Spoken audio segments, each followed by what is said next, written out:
Hello, I'm Hannah with the Lethbridge Transparency Council, and I'm here interviewing Jenn Schmidt-Rempel, City Council candidate for the 2021 municipal elections. Welcome, Jenn. Hi, Hannah. Thanks for joining us. So I'm going to get started right away. What do you think needs improvement in the processes of City Council and administration, and how do you plan on making those improvements?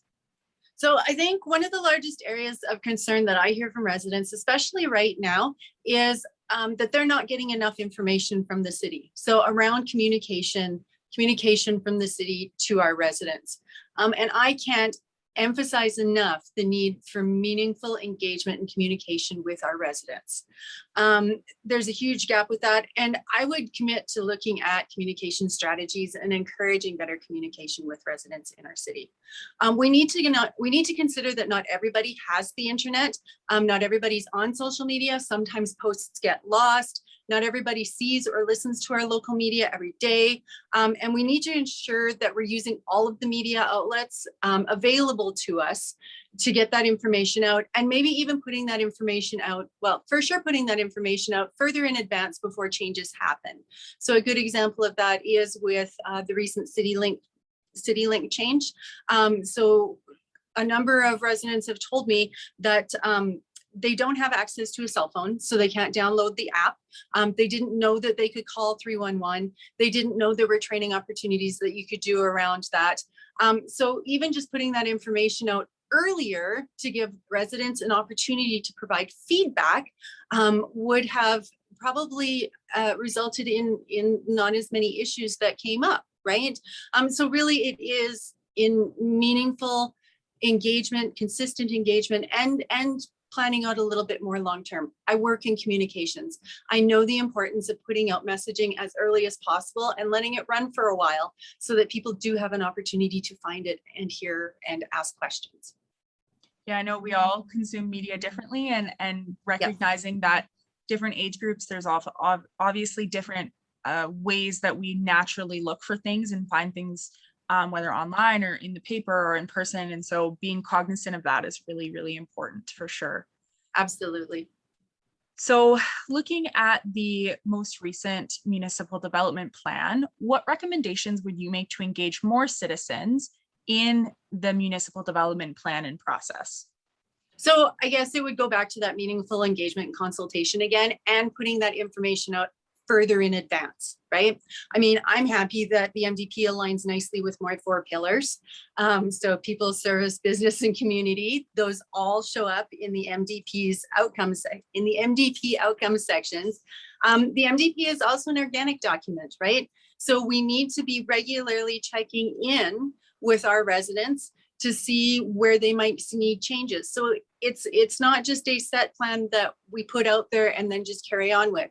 It's an organic document. As the city changes, we need to be refreshing it. We need to be looking at it. We need to be always listening to our community, using all of the media outlets available to us, but also putting that information out further in advance and gathering that as we go along. Yeah, that's absolutely a very important process, particularly with such a big document like the MDP. Oh, for sure. Yeah. And so much information. People need a chance to go through that, digest it, and go through it in a way that works for them. Right. So giving people a little bit more time with a document like that is vital to our community, especially as we grow and develop more parts of that MDP. Mm-hmm, absolutely. So what do you think the top 3 issues are in our community, and what do you plan to do to address them? So, I mean, certainly like other candidates, I'm hearing about community safety, how we assist those experiencing homelessness, those experiencing addictions. But I'm also going to include that residents I've spoken to don't feel like they're being heard, particularly around these 3 issues, but around other issues as well, that there's a disconnect with the city of Lethbridge and its residents, and that residents have lost faith. I mean, particularly right now, they've lost faith in all levels of government, and that there's little to no leadership. Those are, I mean, it's more than 3, but those are really the big things that I'm hearing about. Again, I can't emphasize enough the need for meaningful engagement and communication, listening, hearing what people have to say, and really digesting and having a 2-way conversation about that. About all of these issues. I'll work hard to rebuild faith in our leadership in our community. and especially work hard to hold different levels of government accountable for what they're supposed to be providing the city of Lethbridge with. That comes from healthcare, from mental health care services, to supporting our post-secondary education, post-secondaries and skills building institutions. So we need to be holding all levels of government accountable. And I'm committed to do that and communicating with them, not just with our residents, but also communicating with different levels of government. You're going to hear a lot of talk around safety, supervised consumption. How are we going to address and help the homeless? There's no one solution for all of this. This is an entire community. Anything that goes on needs a whole community to address this issue. So it's got to be residents, it's got to be businesses, it's got to be all levels of government. We all have to be involved in this. It's bigger than one person, right? So I can't, as a candidate, say I'm going to solve it, but I am committed to seeing that coordinated, integrated, needs-based social services strategy that we need to be building that involves everyone. And it includes all sectors and all service providers in all levels of engagement, also needs them in land use development. So they need to be providing feedback on that and planning. And it means us holding levels of government accountable again, right? So it includes too, who's going to be running the services, where those services will be located, making sure that there's good neighbor plans in place before any land rezoning or development happens, and engagement sessions are going on. So yeah, it's all of us working together on that. Absolutely. And that certainly ties back to what you mentioned about holding other levels of government accountable, as those are where a lot of the funding comes from for a lot of those programs as well. And that's certainly important. Yeah. So what would you want the city to do to create a good environment for business in Lethbridge? So, I mean, focusing on economic recovery and development is key to our city's future. And it's actually probably the key part of my platform too. We need to continue making Lethbridge an attractive place to invest and do business. And economic development is business investment attraction, business retention and expansion, entrepreneurship and innovation. And these all lead to job creation. And it includes supporting our local businesses in what they need to do to expand and to keep them where they're at, to help them through the economic downfall that we just had. And the more we focus on economic development and our businesses, helping them recover, attracting more investment to our city, the more we're going to see that economic development can start paying for services, right? We may even start to, and my hope is it's a long game, right? Economic development is certainly a long game, but we will see stabilization in taxes, and possibly even we can start looking forward to a reduction in taxes as economic development and investment in our community starts to grow, right? And it starts to pay for our services. So we need to promote the benefits of doing business in Lethbridge, certainly.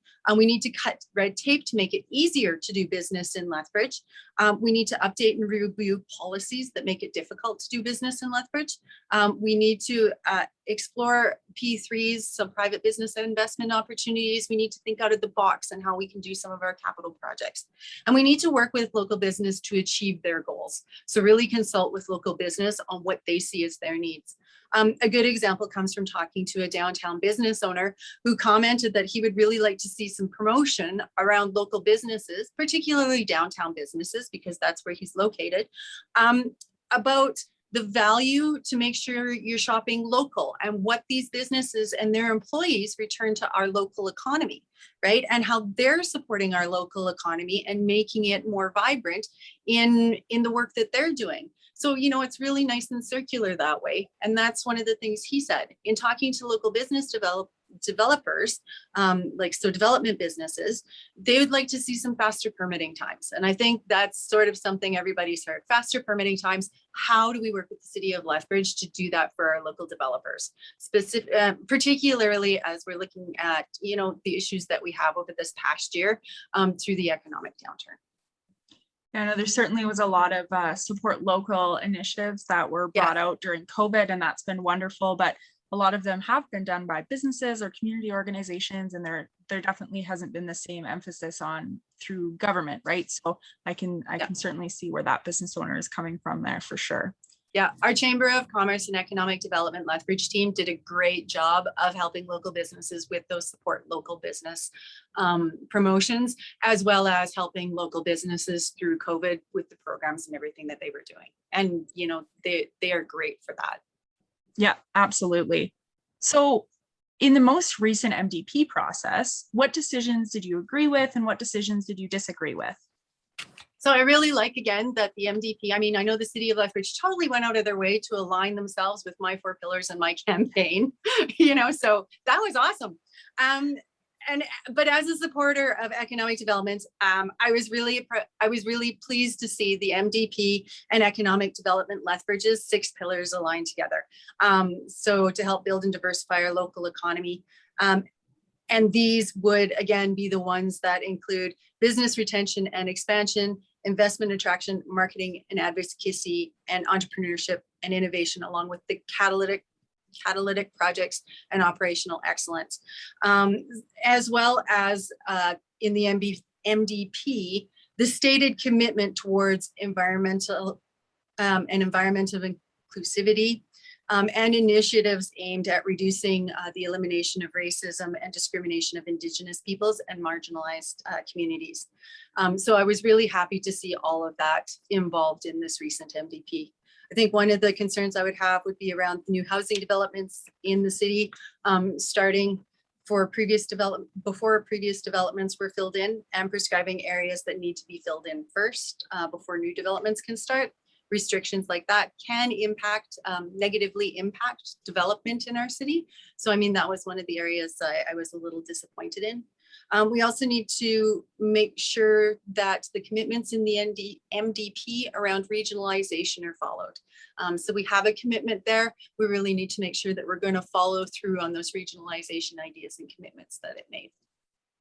Absolutely. We've heard that before, that Lethbridge is a hub city. We service a lot of people in surrounding municipalities, and making sure that that's included is always important. And I've definitely heard that echoed from other candidates as well, that regional growth is definitely important. And it's good that that was outlined in the MDP for sure.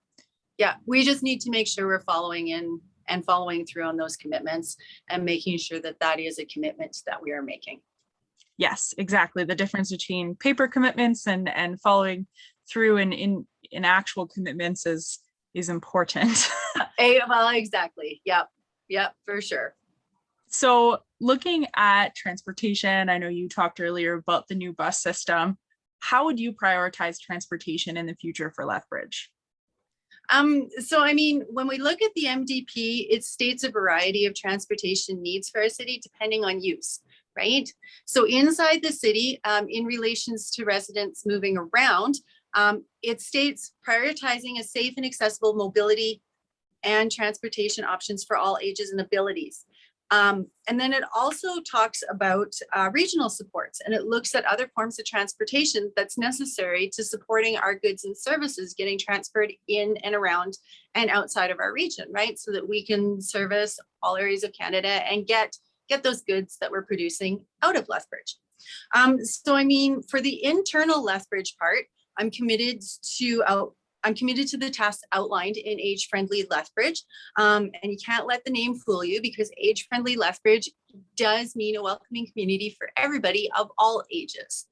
And it's a designation that recognizes age-friendly cities and communities that promote healthy and active aging. And it does include helping our city move forward in the areas of transportation, social inclusion, and accessibility, among other areas. Integrating multimodal transportation is a great way of meeting carbon reduction targets and promoting health. Additionally, Lethbridge Transit just introduced its City Link, and that does combine the high frequency lines, neighborhood lines, and rides on demand. It does need some work, and I know that they are working on that, which is great. Again, that comes back to our communication piece. I do support the changes that they've made. They are aimed at improving the physical, economic, and social mobility of our community, but we can certainly be looking at other forms of multimodal transportation as well. I know we're looking at the e-scooters. I know some people might not be excited about that project, but I am, because, you know, I'm a Gen Xer and we're always excited about everything that's new and different, or at least most of us are. We're out there, yeah, let's try that. So, you know, it's great for us to be exploring these other opportunities and to be looking at them. Lethbridge is a growing and changing community. We need to make sure we're offering and considering what all residents might be interested in, even if we're not, right? So I do think that the future of Lethbridge, insofar as transportation, is evolving. It's changing. We will never get rid of single car driving. We'll always need that in some form or another, but it's okay to be looking at other options as well. As far as working as part of the region, we need to commit to supporting and furthering current efforts and plans to becoming the Western agri-food trade corridor. You know, our agricultural and agri-food industry is only growing, and that's great for our area. So we need to look at what that means for our transportation hub needs. You know, our airport, trucking transportation, rail transportation. We really need to be looking at that, committing to helping those industries and groups getting the transportation needs that they need met, so that they can get their products in and out of our area. Absolutely. There's certainly a lot of things that go into transportation and making sure that we make investments for now and investments for the future. And that's something that I think City Council needs to consider as well, for sure. Yeah, we need to be setting ourselves up for success. I mean, it's been a rough couple of years, no question about that. But by looking forward into the future of what things look like in the next year or two, if we set ourselves up for success and start planning out long-term for this, that's only going to be good for Lethbridge, the region, brings investment here. And that's what's important. We need to be competitive with not only Alberta, but the rest of Canada. And we've got some great international market that we can be marketing here. There's no reason why we can't be doing all of that. Absolutely. So that segues well into our last question. Or questions. Where do you think the city should be spending more money? Where should those investments be going? So we need to evaluate spending. There are some immediate challenges we're going to need to address. We're going to have to ensure that our residents feel they're getting good value for their tax dollars. And I mean, we as residents also want to feel that, right? And we also need to ensure we're still investing where we need to invest dollars. And that I would look at with our first responders, our firefighters, our police services. We need to ensure that they're getting the necessary resources that they need in order to deliver the services that we're asking them to deliver. So certainly it's ensuring support in the 4 pillars that I've outlined. We need to make sure that we are supporting our people, services, businesses, and our community, investing where we need to invest, and making sure that residents are getting good value for their tax dollar, and that we're listening to where they feel that should go, and that they do feel like they're getting that. Mm-hmm. Value for money is certainly something that, you know, a lot of people, particularly right now with some tight purse strings, are very cautious about. So that's really an astute comment there. And on the other end of things, where do you think the city should be reducing spending?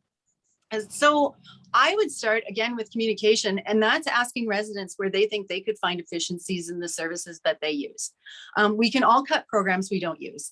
There's lots of city programs I don't use that I could say, oh, we could cut that, but that's not up to me. That advice would be up to somebody who actually uses that program. We need to start by evaluating all our programs and asking the people who use them where they can find efficiency. I think that's only fair to take that back to our residents and listen to what they have to say. And I think it's also more than reduction in spending, but finding a way to stabilize the mill rate while still maintaining our high level of services that we're providing to everybody in our city. And again, I take that back to focusing our efforts on economic recovery and development. The more attractive place we are to do business, the more we're going to see investment coming into our area. And I mean, I know some people will say, well, we want investment specifically in Lethbridge. Absolutely we do. But investment in the area also means dollars into our economy and into Lethbridge. It means jobs in Lethbridge, right? So it does mean people in our city. That's going to start helping to pay for our services. right? And that's really, like I said, it's a long game, but that's really where we need to be focusing on. We do have a high level of service here, which is great. I would hate to see that go away, but focusing on that investment and attraction and getting businesses in Lethbridge, focusing on that retention and making sure our businesses here are healthy and investing in our local economy. That's what we should really be looking at. Yeah, certainly, certainly. So what criteria would you recommend the city then examine prior to approving capital projects? So we do need to look at our spending right now. There's no question about that. And we need to have some conversations around infrastructure project selection and prioritization. We need to look at our immediate priorities based on funds available and our community need. And part of this does include making sure we've got business plans in place, review of our asset management processes, possible partnerships with other possible partnership opportunities with other groups and in and around the region, as well as how we consider project contingencies, taking a look at the strengths and weaknesses of each project. So ultimately, we need to be having conversations around projects based on what we can afford. Absolutely. Those are all certainly criteria that I know people look at in their own budgets and in their own businesses as well. So those are really important. So our last question here is just looking at the capital improvement plan and those capital projects for the next couple of years. What expenses are you in favor of and what expenses do you not support? So, I mean, given my focus on economic development and looking long-term at the future of our city, I do see value in the importance of those projects that will bring us that investment. So that includes things like exhibition parks, agri-food hub, so the current project that's going on there, the airport and its improvements, because we're going to need that transportation. And I also see clear value in supporting those services such as our firefighters and our first responders, ensuring again that they receive the necessary resources to deliver the services we're asking them to deliver. And on the CIP, that would be around that fire station number 3. So certainly looking at that, as well as the Lethbridge Police Master Plan. So making sure we're getting them what they need. I don't think it's as simple, to the second part of the question, it's as simple as canceling or not supporting any of the projects. I mean, to be on council, you have to think of and consider the needs of our entire community as a whole. And what that means is maybe, what it means is starting to find some ways to bring the projects to our community using some out of the box thinking. And we have done that in some instances. And for instance, one of the economic tools we have in our toolbox that we may need to start considering, or really should be starting to consider, are P3s around capital projects. And those can offer some opportunity. You know, there's a lot of opportunities out there. We just need to be willing to explore them and see what is out there and what partnerships can be brought in. I mean, partnerships to our community can spark local investment, and that's only just good for Lethbridge and our residents here. So we certainly have had really good success in the past with kind of these major partnerships with the exhibition and some of the other things. So it's definitely something that I know from the conversations that I've had that everybody seems pretty on board with addressing further. So that's good news for Lethbridge too. So, but that's the last question I had. So thank you so much, Jen. I really appreciate you taking the time. Is there anything you'd like to add or let people know how they can get in touch with you? So if anybody has any questions about my campaign, they can certainly take a look at my website, JennSchmidt-Rempel.ca. My email is on there. My phone number is on there. I'm happy to answer any questions at all. And yeah, I would just ask that people vote for me on October 18th. Yes, exactly. Please vote October 18th, or there's advanced polls every weekend. So make sure you look. Week. Starting October 1st. So thank you so much, Jen. Thank you very much, Hannah.